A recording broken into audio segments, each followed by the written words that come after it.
Les questions de sécurité en Afrique centrale et dans les pays du lac Tchad, abordées au sommet des Nations Unies pour le développement durable, à New York, aux États-Unis. À la tribune de l'ONU, Pierre Mukokambandja, ministre camerounais des Relations extérieures, a relevé une fois de plus l'urgence de l'implication de tous les pays de l'Union dans les défis sécuritaires auxquels doit faire face le monde. Le Cameroun, pays d'Afrique centrale, est confronté à des questions de défis sécuritaires majeurs, Boko Haram et l'instabilité politique et économique en Centrafrique, pays voisin.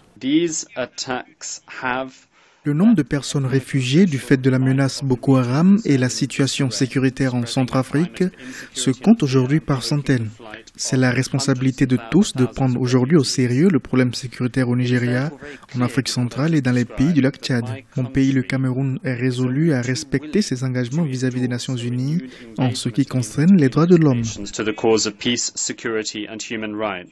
L'ONU a adopté lors de ce sommet les 17 objectifs pour le développement durable.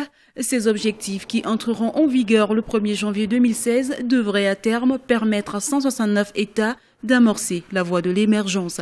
Les PMA, pays les moins avancés, sont les plus concernés. Les PMA, par ma voix, voudraient appeler votre attention sur l'importance de la prise en compte de la spécificité des pays vulnérables.